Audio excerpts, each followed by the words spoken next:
Today, we are talking about scaling a professional services firm. So if you have a professional services firm and you are struggling with scaling, adding more revenue, and then fulfilling on the fulfillment side, we're going to talk all about that. My guest today is Domenic Romano. He's built a big professional services firm that is a law firm in the New York area, and we're going to be talking to him in just a moment, so stay tuned. Welcome to the Smart Business Revolution podcast, where we feature top entrepreneurs, business leaders, and thought leaders and ask them how they built key relationships to get where they are today. Now, let's get started with the show. All right, welcome everyone. John Corcoran here. I'm the host of this show. If you've listened to this before, each week I get to talk to smart CEOs, founders, and entrepreneurs of all kinds of companies. You can check out our past episodes with the founders or CEOs of Netflix, Kinko's, YPO, EO, Activation, Blizzard, Lending Tree, all those different companies.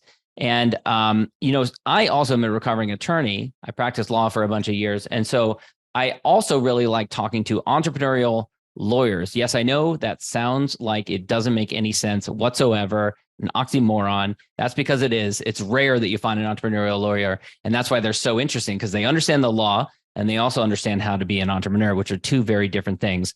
And of course, this episode, before I get into it, brought to you by Rise 25, our company where we help B2B businesses to get clients, referrals, and strategic partnerships with Done For You podcasts and content marketing. And you go to our website at Rise 25 to learn all about how that works.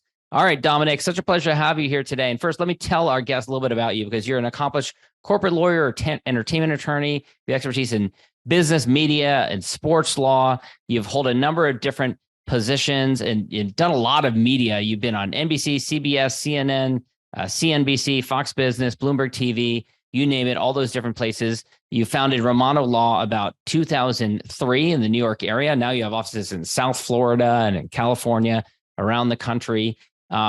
You also are just ending your presidency as the president of the New York chapter of Entrepreneurs Organization, EO, which is how we know each other, of course. And this episode, I should also mention, is also brought to you by the Entrepreneurial Masters Program, EMP, which is what we are going to be at in just a few days. It's a 3-year-long, highly selective training program for members of Entrepreneurs Organization. It's a diverse group of 70 EO members on a 3-year journey, and you can learn all about that. Just Google it or look up Entrepreneurs Organization. You can learn about it. But Domenic, all right, let's start at the beginning. So I love to ask people how entrepreneurial kids were or weren't when they were a kid, or people were when they were a kid. And you grew up in Toronto, and you grew up shining shoes in your father's hair salon. Tell us about that. That's right. Yeah. Both of my parents are from Italy. Italian was the only language spoken at home. They came with a couple of suitcases. My father was a barber who became a hairstylist, and he put me to work in his hair salon on Saturdays and in the summers. And so I'd sweep the floors, pick up towels, and shine shoes. My first job at 7 or 8 years old. Another great EO member from Seattle, Charles Bender, told a similar story growing up in Arizona and had shined shoes as a kid and learned a ton from it. Now, what I find sometimes that leads people to run away from the family business as far as they can. And then sometimes it teaches great skills and people result in being more entrepreneurial and more crafty and more hustle. What was it like for you working for your father?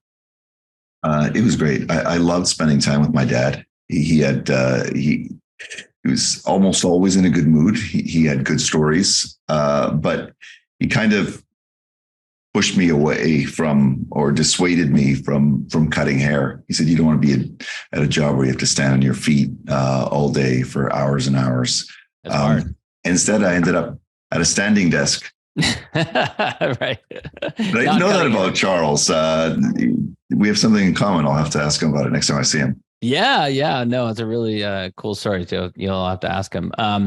And well, that's interesting. So, sometimes that does happen also, where people push them away, especially if they are an immigrant. They got some opportunities by immigrating to a new country. How do you think that affected you growing up in a household of immigrants? Yeah, well, so one thing he would say to me is, stay away from certain things and just fall in love with books, fall in love with the books in his thick Italian accent, meaning try to get into a white collar profession. Yeah. Because in his mind, it was better than what he was doing anyway. Yeah. In his perception. Yeah. So you go to law school, you end up working at one of the big firms. So you had your big firm experience. I'm interested to know what that was like. Yeah. 10 years in larger law firms, kind of like military training. Put you through the drills, long hours, physically and mentally taxing, but in the long run, it makes you stronger. And when you formed your own firm after that, did you make any decisions around this is what we're going to be, this was not what we're going to be? I imagine you had thoughts on that. That is a great question. No. Initially, it was somewhat accidental. I was in transition. I knew I no longer wanted to be an attorney at a large law firm. And I thought, let me do this in the interim. And what I found within a couple of months is I really enjoyed being a lawyer in a boutique or a smaller firm, frankly, being independent back then than I did being at a very large institution. So I started out with 3 clients, a modeling agency, a thermoplastics elastomers company, and a small cosmetics company as outside general counsel. And it evolved from there. My brother had been and has been a working actor since he was 7 years old. And through him, I had quite a few contacts in entertainment, film, and television mostly. And I had been, peeking at their contracts as a courtesy while I was at Big Law. And then I had an opportunity when I started my own firm to actually help some of those people more formally, to provide formal legal advice, to help them negotiate deals and get paid for it. So it's interesting because, sometimes people emerge from an experience like working at big firms for 10 years with a clear vision of, this is what I want to build. This is how it's going to be different. This is how it's going to be unique. Other times they have trouble even envisioning that they want to stay in that profession at all, which sounds like that was the case for you. That was me. I wasn't convinced that I wanted to stay in the profession. And I thought I did have some other opportunities. And I thought, as I transition, let me keep using this law degree initially for the first couple of months on a part-time basis. But then when I started to really enjoy it again, I started to get deeper and deeper into it. But this time on a self-employed basis, and eventually built a firm around it. You formed your firm not too long after 9/11, which was hard to remember now. It's been a while now, but quite a bit of an economic downturn. How did that affect things? There was in the immediate aftermath, the rest of 2001. By 2003, things had stabilized by the time I started the firm, but it was still, the relatively early days of digital marketing. I didn't even have a website for the first year. Really? Just word of mouth. Yeah. Word of mouth, early 2000s. Craigslist, believe it or not, was a potential source back then, but eventually put up a website and started to realize that content was king. So how did you come to that realization in the mid 2000s? What types of content? Well, it was around 2007, 2008, when I kind of realized that, hey, there's a potential here for discovery, for clients, for essentially leveraging my time, for writing content, not for other, speaking to other lawyers or trying to impress the legal community, but trying to be accessible and understood, and demystifying the law. And were you writing like on a blog on your website? Were you writing for bar publications? No, initially it was just website content, and eventually on social media, but writing to be helpful, not necessarily to land clients. Yeah, and of course, increased visibility. And of course, the challenge with that, for many professional services practitioners who are trading hours for dollars, is that it's hard to prioritize that when it doesn't have an immediate payoff versus doing some client work that's going to pay you in the near term. Yeah, but there's time spent on billable work in professional services, and there's time spent on non-billable work, by that administration, marketing. And the thing about, going to a great meeting or going to a great event is when it's over, you've either created some good relationships or it vanishes. Yeah. But a piece of well-written, clear content that people find helpful could bring dividends for 5, 6, 7 years after the fact. It's a gift that keeps on giving. It can be essentially just that. Yeah. Yeah. Or a podcast for that matter. Right. So, and frankly, I think one must do both, right? Yeah. It's what they say about the rule of the 50% of advertising is a complete waste of time.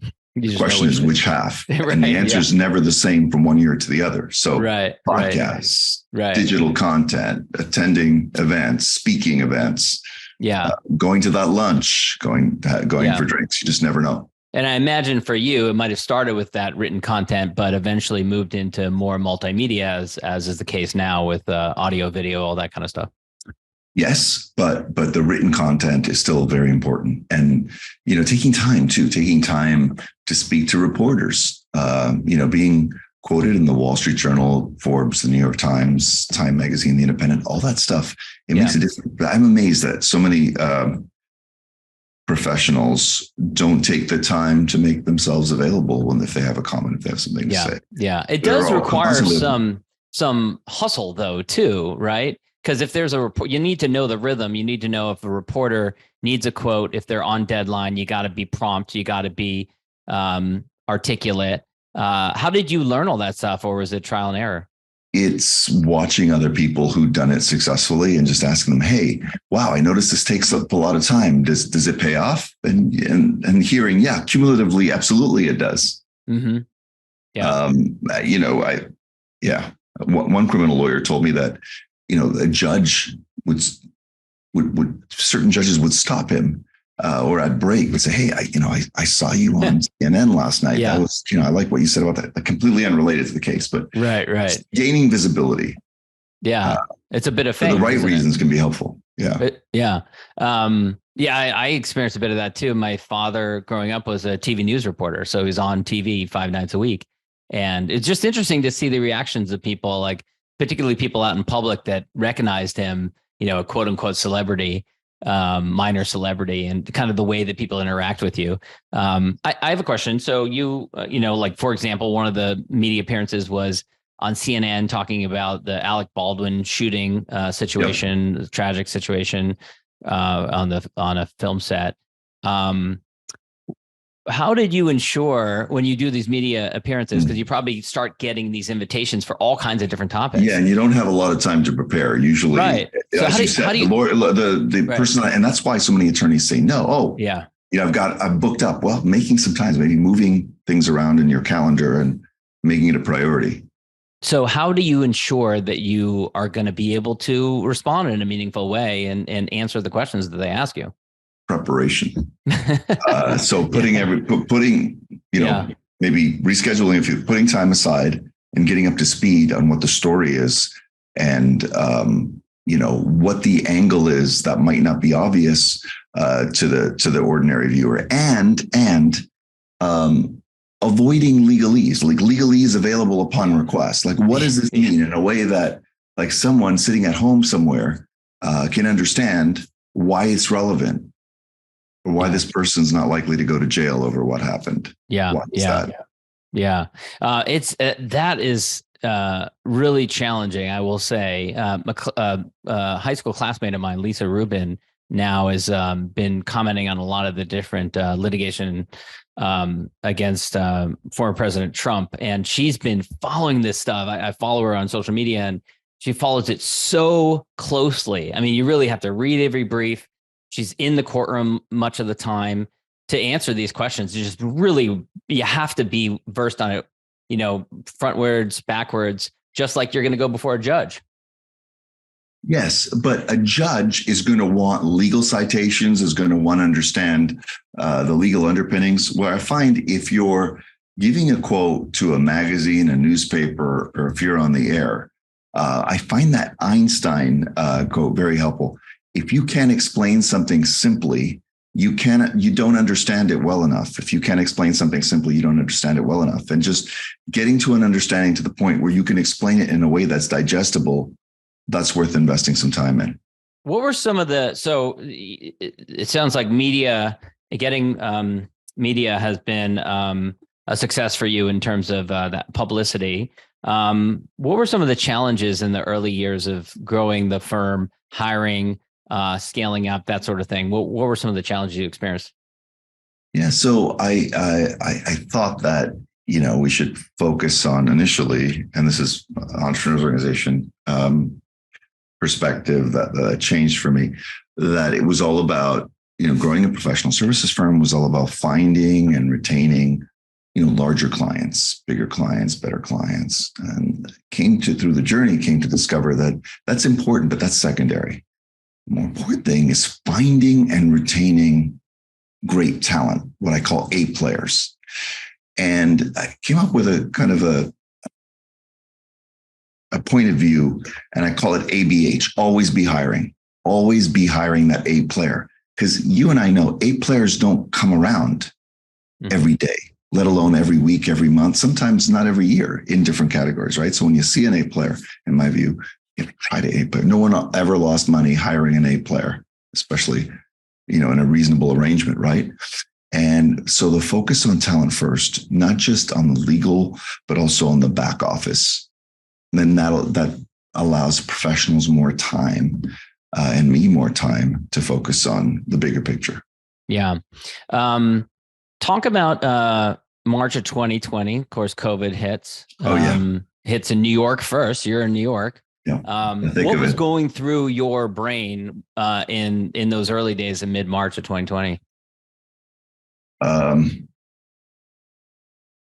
We all thought, if we remember, that it was only going to be a few weeks or a month or two at most. And I thought, wow, losing a week or two or a month or two of revenue, how bad is this? Could be bad, right? And also to say nothing of the health risk and everything. So we moved almost immediately. One of my partners suggested we test our remote systems in late February when there was word on the street that something might be happening in China. So fortunately, we were able to, on that first Friday, when the shutdown occurred, to plug and play and move remotely. But I remember getting on a Zoom all hands meeting and saying, that phrase, every crisis is an opportunity. We don't know how long. It could be a week, it could be 2 weeks, it could be a whole month. But let's try to make some lemonade. And to the point, to circle back, I said, look, if it gets slow in terms of work, if deals get slow, and they might get, the economy might slow down for the next few weeks or several weeks, let's double down. Let's write some content. Let's be helpful. Let's take advantage of what might be idle time to create value in the future. Yeah. And I made a commitment. I said, look, we're going to try it. We don't know how long this is going to last. We're going to try to keep everyone on the ship, on board, but let's roll up our sleeves and see what we can do to make some lemonade. Because it looks like, this could be bad. And it was worse than we thought. But surprisingly, and not just our law firm, but most law firms in New York, and I suspect elsewhere, actually grew during that year. We had years of successive growth. In fact, 19, 20, 21, 22, and not last year. And I think a part of that is because people took the time, business owners took the time, professionals took the time, sitting at home, working remote or thinking remotely or thinking in isolation with their families. Hey, what do I want to do? And took time to maybe address those legal issues that they hadn't addressed. The business partnerships, reevaluating, hey, is this business partnership serving me? Just like you saw a lot of matrimonial shakeups. Changes. You also saw a lot you saw a lot of business shakeups too. People reevaluating their relationships, capitalizing on opportunities because they had time to reflect. Yeah, it wasn't just the great resignation. It affected business partnerships as well, business deals as well. Yeah. No. Yeah, people doing deals and getting out of deals. It created a lot of time to think because they weren't out and about. Yeah. And of course, now there's I don't want to say an exodus, but a lot of people from New York moved to other places, including South Florida. You end up opening an office in South Florida, because of the pandemic. Yes. Was that a reaction to the need? Like clients started saying like, hey, we're in South Florida now, and you realized, okay, or maybe it was from team members who relocated from New York to Florida. How did that come We about? already had people abroad working the back office, but really it was a couple of partners that I had. One relocated to Florida, and we started seeing a number of clients relocating to Florida, and a number of Manhattan and New York City residents, entrepreneurs, and in fact, even in the Entrepreneurs Organization chapter, we had quite a few members relocate to South Florida and Austin. And I thought, well, maybe it's time. Yeah. And so far that's worked out very well. Yeah. Now, you mentioned that you have some back office support that's abroad. I remember one big firm I worked at during a summer in law school, was in a downtown San Francisco high rise. All the support staff was there, typical old school if you think about it now. Talk about for you how that change came about. Was that because of COVID that you started embracing remote hiring? Because there's still a lot of law firms that can't envision how they could use remote staff. And I would submit that they're going to be challenged because their competitors are doing it, and they're going to be able to beat them at a price point or deliver a higher caliber of service. Yeah, it's surprisingly high caliber of service. So I've had someone in Managua, Nicaragua for over 5 years. But we have several people in the Philippines, Nigeria, Jamaica. Find great talent wherever, right? And it's a question of not being ethnocentric. People with great English skills living all over the world, great numerical fluency, living in different parts of the world, and seeing where the team can expand with 8 players, no matter where they happen to live. Yeah. Yeah. Now, we were talking a little bit beforehand about why so many lawyers are not entrepreneurial. Obviously, you, as coming off the presidency of Entrepreneurs Organization in New York, have clearly gone down a different path, embraced entrepreneurship. But why do you think, one, so many lawyers struggle with being entrepreneurial and just can't make that switch from lawyering to being entrepreneurial, whether it's in building their own practice or whether it's doing something in another area of business? So let's start with that, and then I'll have a follow-up. Yeah, John, great question. I think the challenge for most lawyers is to stop thinking like a lawyer when you're not practicing law. Stop thinking like a lawyer when you're not practicing law. Here's what I mean by that. I think lawyers as a group are, amongst generalization here, the worst business people, probably second only to doctors. Why is that? Because we are taught in law school to restrain any entrepreneurial impulse. In other words, to be extremely risk averse. Law school is all about developing skepticism and caution. Unfortunately, excessive caution and skepticism are business killers. You can talk yourself out of almost any business opportunities by thinking like an attorney, right? Got to tap down this risk. Oh, that's too rich. There's some risk there. I got to get rid of it. And entrepreneurism is about the opposite. It's about finding the calculated risk and exploiting it somehow,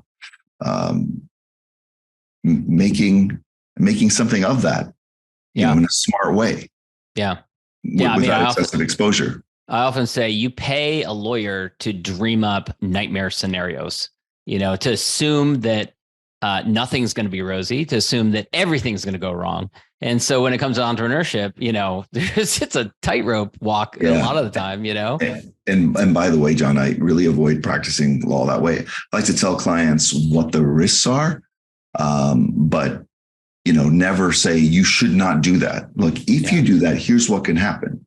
Yeah. That's it. And it's a great way to get your clients to go after someone else if they disagree with it too, right? Yeah. And so then the follow-up question is, in spite of that, you've powered through. You've been an attorney for 30 years or so. That's Why right. do you think 30 years this month? Yeah. Congratulations. Why do you think that you've managed to embrace two different instincts?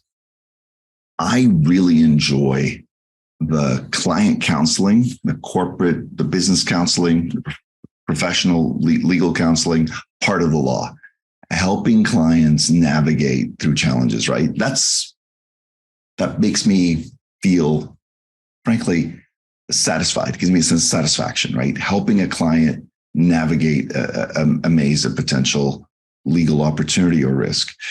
And I also like the negotiation part of practicing law. As a transactional attorney, trying to fashion some kind of a win-win. And when it's a win for the client, not a win so great that the client could never live up to that deal, right? A reasonably good deal so that everyone's happy, ideally, and the client's reputation or business flourishes because it's good, but it's reasonable. But everything else, I mean, the drafting, the research, the being in the weeds of it all, I like that we've built up a team of people who are really passionate about that stuff that I can delegate to and the rest of our senior people can delegate to. But what I enjoy even more than the client counseling and the negotiation, fashioning that win-win, is trying to figure out the Rubik's Cube of how to scale a professional services firm. I find that deeply satisfying and creative. And I find, maybe you find the same thing, John, that a lot of business is about trial and error. You can't do trial and error in the law. You got to get it right. But you can do a bit of trial and error in business and double down on what's working and stop doing what isn't. Yeah.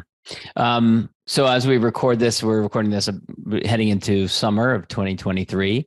The last few months, there's been a lot of talk online about AI, ChatGPT, new technologies coming along.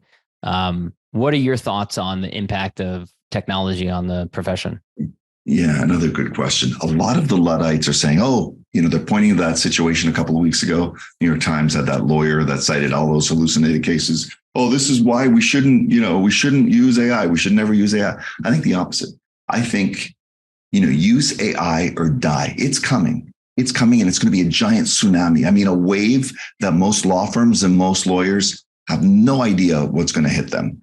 And we have to, obviously, without excessive reliance, without blind reliance, obviously we need to verify and not trust without verifying the technology.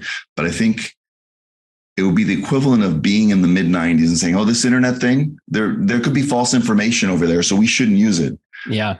I once had a Bob way back in the day, one of my first jobs, who he was a general counsel, really smart guy, who refused to use email. He was really skeptical of email. He's like, I prefer a fax. I prefer a FedEx. Why is that? Because someone could be reading my emails. Yeah, it's true, but it's not a reason not to use email, right? Yeah. Eventually there's encryption and there's others. So I think AI is going to be crucial. I think most law firms and attorneys should learn to leverage it, to use it in a smart way. And I think it's inevitable. Yeah. Yeah. I remember internships in the 90s where I had bosses that would require us to print out their emails so that they could write on the email, like completely crazy. Ridiculous. Yeah, because they wanted to feel it for some reason. It was more real. Right. Pretty crazy. So the AI in its current iteration hallucinates, but I think it's like, remember we're talking about the mid-90s. Remember when you were standing in front of an image, whether you were getting on the internet by using CompuServe or AOL, as it then was, and you would wait sometimes 3, 4, 5 minutes for an image to show up. And it wasn't high def, it was grainy. Is that an eyeball or is that a hat? I can't tell. I'm still waiting for it to load. But it took like 10 or 15 years to get from that stage to high def streaming. Mm-hmm.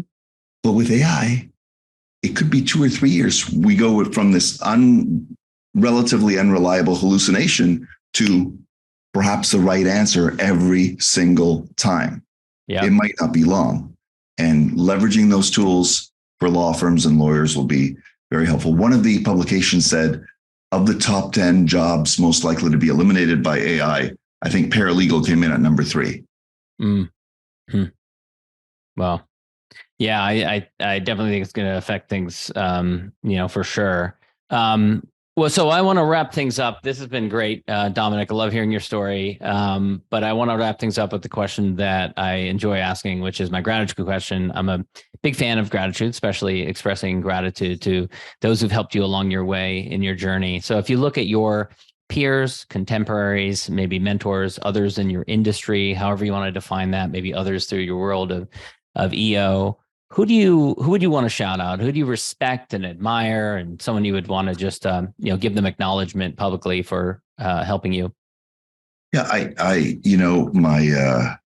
my colleagues at Entrepreneurs Organization, past presidents like David Schnurman, like Amin Nasiri, entrepreneurs in my forum, in my EO forum. I'm thinking of Sam London, Greg Bovitz, Brian Loma. These are business leaders that have shaped my thinking, and I'm indebted to them. And I've learned quite a bit from them. Yeah. And that's a fun group because I know Sam London and we're friends on Facebook, and you guys have been on some cool trips. So that's a good forum to be in. Domenic, this has been so great. Thanks so much. Where can people go to connect with you and learn more about you? Yeah, romanolaw.com. Excellent. All right, Domenic, thanks so much. Thanks, John. Thanks for listening to the Smart Business Revolution podcast. We'll see you again next time, and be sure to click subscribe to get future episodes.